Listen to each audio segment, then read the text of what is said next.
Did anyone ever tell you the brutal truth about life after 80? Crossing into your 80s brings a quiet shift that few people talk about. Not the surface level stuff like birthdays or slower mornings, but the deeper, often unspoken changes. It's a time filled with both wisdom and loss, presence and distance, deep peace and sometimes deep loneliness.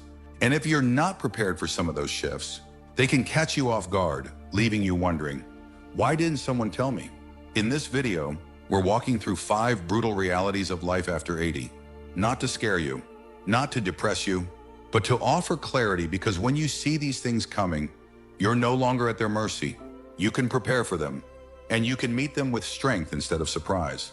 We'll talk about the shrinking circles, the body that doesn't bounce back the way it used to, the creeping dependence that feels uncomfortable, even when it's necessary, the quiet way society starts to overlook you, and that strange ache that shows up when old regrets meet too much time and too little purpose.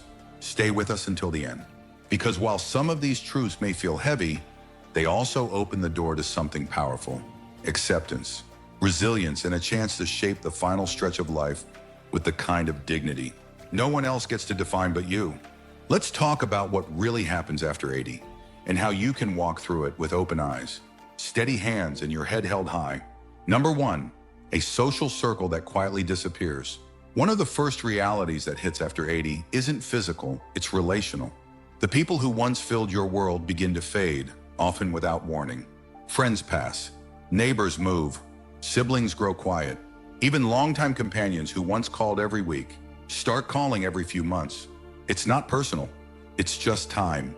But it leaves a space that can feel hollow, no matter how strong or independent you are. You wake up one morning and realize the phone doesn't ring like it used to. The invitations slow down. The family visits grow shorter, more rushed. People still love you, but they're busy or distracted, or dealing with their own aging in different ways. And slowly, the everyday interactions that once kept your life rich with voices and laughter start thinning out. This isn't something anyone prepares you for. In your 60s and even 70s, most people are still around. There's energy, movement, check-ins. But after 80, there's a shift. You begin to outlive people. You begin to outpace conversations. And that shift is quiet. So quiet that at first you might not even notice it's happened. I knew a man named Walter, 84, who used to go to the same coffee shop every morning for years. The staff knew his order. His friends met him there without texting first. It was a rhythm. But over time, those friends stopped coming. Some passed, some moved, and others just stopped driving. One day, Walter told me, "It's strange to walk into a place where everyone used to know your name, and now you're just the man in the corner booth." The pain of that kind of loneliness isn't always loud. It doesn't always come with tears or visible grief. Sometimes it's just a long silence after dinner, or a walk that feels a little too quiet. It's realizing that the list of people who really know you is getting shorter, and you can't stop it. But knowing this reality means you can do something about it. You can open new doors even when others have closed. You can stay connected on your terms, whether through a church group, a weekly lunch, a phone call you initiate, or even a letter. Because after 80, connection doesn't come to you the way it once did. You have to go get it, and that takes courage. But you've made it this far. You already have that courage in you. Number 2, a body that stops bouncing back. By the time you reach 80, your body doesn't whisper, it speaks clearly. The little aches that used to come and go now linger. The fatigue that once passed after a nap might stretch into the next day. And the truth that catches many people off guard is this: after 80, even small health problems can change your life overnight. You might wake up feeling fine, go about your day, and by evening, something feels off. A little dizziness, a sore leg, a cough that sticks around longer than expected. And suddenly you're sitting in a waiting room, hearing words like monitoring, imaging, or possible admission. What used to be brushed off with rest now demands attention. And often there's no going back to how things were before. What makes this stage so difficult isn't just the physical pain, it's the unpredictability. You can do everything right, eat well, move gently, get your sleep, and still feel like your body is one step ahead of you, making decisions you didn't agree to.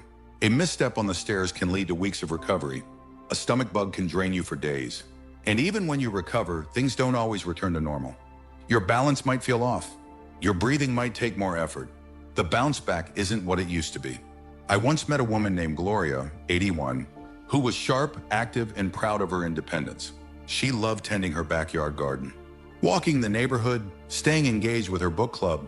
But after a minor fall while trimming a rose bush, everything changed. It wasn't the injury, it was the aftermath. Weeks of rest turned into months of reduced strength. Her confidence slipped. "I thought I was just taking a break," she said, "but my body treated it like a full stop." That's the part no one tells you. At 80, rest is not always restorative in the same way. It can turn into decline if you're not careful. And sometimes, even when you're careful, your body decides to slow down anyway. You realize you're not bouncing back, you're adapting forward. But here's the strength in knowing this. You start honoring your energy more wisely. You learn to pace yourself, not out of fear, but out of respect for what your body has carried you through. You treat health not as a guarantee, but as a daily practice, a sacred one. And when you do that, even if the bounce is gone, your footing becomes steadier. You walk slower, but more aware. You rest longer, but more intentionally. And you begin to see that even a slower body can still carry a strong spirit. If you're still watching this video and finding these insights valuable, please comment number 2 below to let me know you're here. And if you haven't subscribed yet, I recommend you subscribe and turn on the bell so you don't miss any videos. Your support helps us continue creating good content to inform and inspire you. Now let's move forward. Number 3, a growing need for help no matter how independent you are. One of the hardest pills to swallow after 80 is this. You start needing help for things you used to do without thinking. It doesn't happen all at once. It creeps in quietly, subtly until one day you notice. You're avoiding the high cabinets. You're holding onto the railing just a little tighter. You're hesitating before getting behind the wheel on a rainy day. And even though part of you still feels capable, another part knows some things aren't as easy anymore. What makes this reality difficult isn't just the physical shift, it's the emotional one. For those who've lived decades taking care of others, the thought of becoming the one who needs help can feel deeply uncomfortable. You may start feeling like a burden, or you may begin hiding what you can't do, skipping the grocery trip, not telling your kids you tripped, trying to fix the light bulb on your own, even though your shoulder's been hurting for weeks. The desire to stay independent doesn't go away. If anything, it grows stronger. But the truth is, independence after 80 looks different than it did at 60. It's not about doing everything alone. It's about knowing when to ask for help and being brave enough to accept it. I knew a man named Eugene, 85, who prided himself on doing everything himself. He had lived through war, raised 4 kids, built his own shed out back with nothing but spare wood and determination. But one winter, he slipped on his icy driveway. No broken bones, just bruised pride. He didn't tell anyone. But his daughter noticed something was different. She started showing up once a week to bring groceries and stay for coffee. At first, Eugene resisted. "I'm fine," he'd say. But over time, that coffee became a ritual. And eventually, he admitted something that surprised even him. It's nice, not having to carry everything alone. That's the shift. It's not weakness, it's wisdom. Knowing that accepting help isn't a loss of independence, it's a way of protecting it. Because when you allow someone to help you climb the stairs, or drive you to the doctor, or carry that heavy bag, you're actually giving yourself more years of doing what matters most. And not all help has to come from people. It can be a grab bar in the shower, a stool in the kitchen, a reminder on the fridge. These little supports don't take away your dignity, they preserve it. After 80, the bravest thing you can say might just be, "I could use a hand." Because the older you get, the more strength you show by choosing safety over pride, peace over struggle, and connection over isolation. Number 4, a presence the world starts to overlook. One of the more painful realities of life after 80 isn't about your body or your memory, it's about your presence. Slowly, you begin to feel invisible. Not to the people who love you, maybe, but to the world at large. The cashier looks past you to the person behind you. The doctor talks to your adult child instead of you. The server at the restaurant assumes you can't hear, or think, or decide for yourself. It's subtle at first, then it becomes more frequent. And even if you try to brush it off, it lands somewhere deep.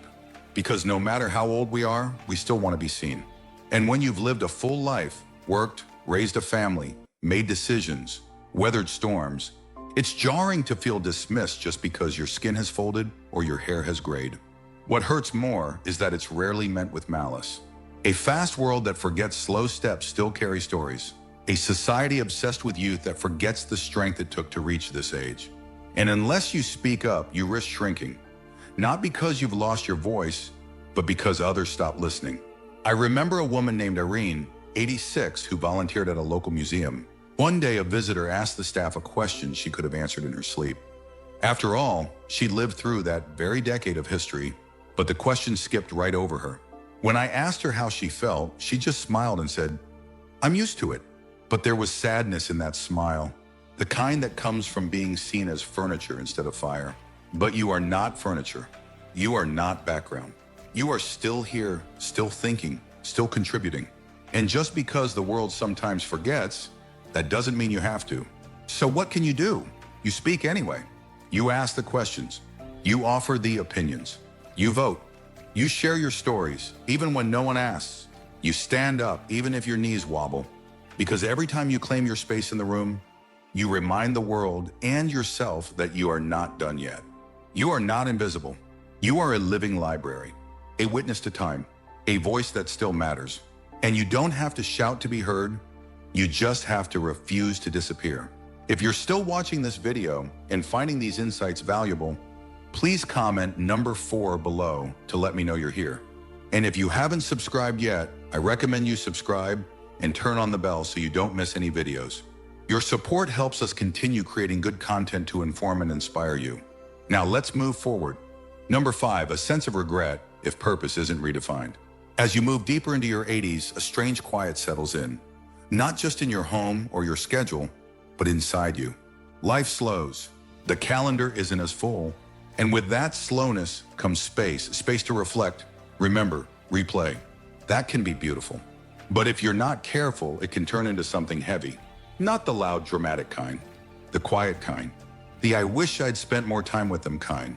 The "why didn't I take that chance when I had it" kind. The kind that shows up when you have time, but not always the energy or freedom to do the things you once postponed. This isn't something people talk about much. We celebrate the wisdom of aging, the freedom of retirement, the joy of grandchildren, and all of that is real. But so is the lingering question that often goes unspoken: what now? If you've spent your whole life working, giving, running, raising, serving, and then it all stops, it can feel like your purpose is fading with it. I knew a man named Stanley, 88. He had been a teacher for over 40 years. After he retired, he felt proud, but also strangely hollow. "No one needs me anymore," he said once. But that wasn't true. He just hadn't yet found a new way to be needed. Because purpose doesn't retire. It changes shape. Maybe you don't build houses anymore, but you build confidence in your great-grandkids with your stories. Maybe you don't lead meetings, but you lead with presence when someone is grieving. Maybe you don't solve big problems, but you solve loneliness with a smile to a neighbor. The danger of regret isn't that you've made mistakes, we all have. It's that you sit in them too long without turning them into something meaningful. But when you redefine purpose, not as productivity, but as presence, you begin to realize that you still have so much to give. Not just to others, but to yourself. Because the most important work you'll do after 80 may not be for legacy or applause. It may be this waking up with kindness in your heart, curiosity in your eyes, and enough courage to ask, how can I bring light today, even if just a little? That's not regret. That's redemption. And it's never too late to find it. Final thoughts. Reaching your 80s is no small thing. It's a landmark built on decades of love, loss, effort, change, and resilience. But with that strength comes new challenges, some of them subtle, others hard to ignore. And facing these realities doesn't make you weak. It makes you honest. It means you've lived long enough to see life for what it truly is. Unpredictable, sometimes unfair, but still deeply worth showing up for. So, which of these 5 realities struck you the most? Was it the silence that comes when your social world begins to shrink? The frustration of a body that doesn't recover like it used to? The discomfort of needing help when you've spent a lifetime being the helper? Or maybe it was the invisible feeling that comes when the world moves too fast to see you, or the ache that grows when your purpose isn't clear anymore. Whatever it was, I hope you felt seen, because the truth is, you're not alone in any of this. Not in the slowing down, not in the forgetting, not in the questions that keep you up at night or the moments that make you wonder what comes next. And here's the good news, even now, even at this stage, you get to choose. You can choose connection. You can choose rest. You can choose to ask for help. You can choose to speak louder when someone overlooks you. and softer when someone needs your grace. You can choose to forgive yourself for what didn't happen and honor yourself for what did. This chapter of life isn't the end. It's the deep part of the story. The part where every word carries weight. The part where small gestures mean more than grand ones ever did. The part where your presence, your patience, your perspective, these become your power. Thank you for joining us today. We'd love to hear from you. Leave a comment below and share one thing you learned today and how you plan to use it in your life. Your thoughts are important to us, so don't hesitate to share them. Reading your comments gives us great motivation and encouragement. If you enjoyed this video and found it helpful, please like, subscribe, and share. Your support helps us continue creating good content to inform and inspire you. Thanks for watching, and we look forward to seeing you in the next video.